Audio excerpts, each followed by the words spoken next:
बहुत दुख की बात है और बहुत दर्दनाक की बात है। आज महाप्रभु श्री जगन्नाथ जी का रथ यात्रा है और रथ यात्रा शुरू नहीं हुआ।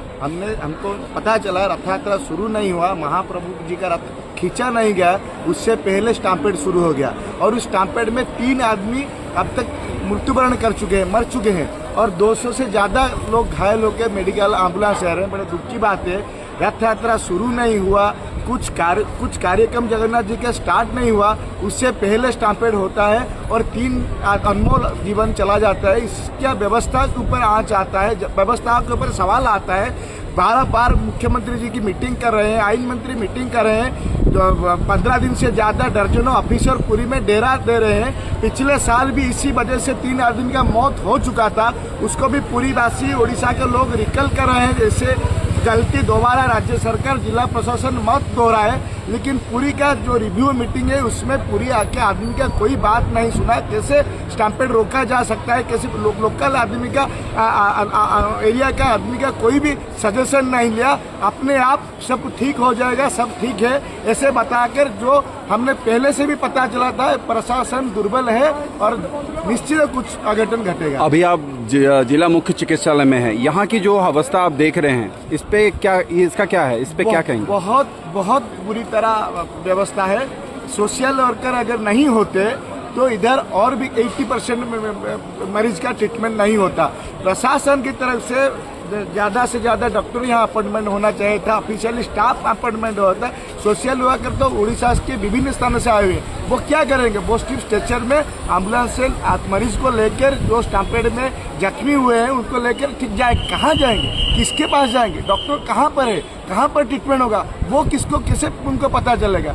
वो जो व्यवस्था है हेल्थ मिनिस्टर को बार बार बताया गया है कि वो इधर एक भी आप कोटेशन भी नहीं पाएंगे, एक भी लिखा नहीं पाएंगे इस तरफ जाने से ट्रीटमेंट होता है, इस तरफ जाने से ट्रेसिंग होता है, कुछ भी कैटलॉग नहीं लगा हुआ है। जो सोशल वर्क है वो भी मरीज को लेके कहाँ जाएगी, किसके पास जाएगी, डॉक्टर कहाँ पर बैठा है वो भी उनको मिल नहीं रहा है।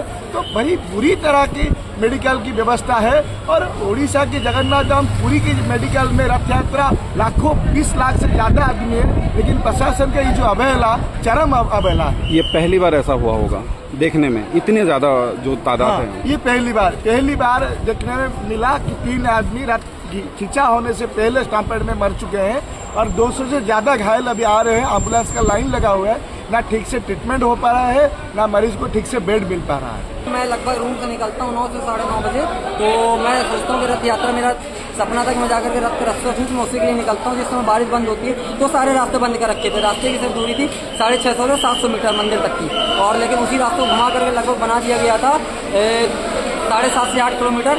सारे रास्ते बंद कर रखे थे, सिर्फ एक रास्ता खोला हुआ था। तो हम लोग उसी रास्ते से जाते हैं, तो उस रास्ते से जैसे हम आगे जाते हैं 2-3 मिनट बाद वहाँ पर भगदड़ मच जाती है।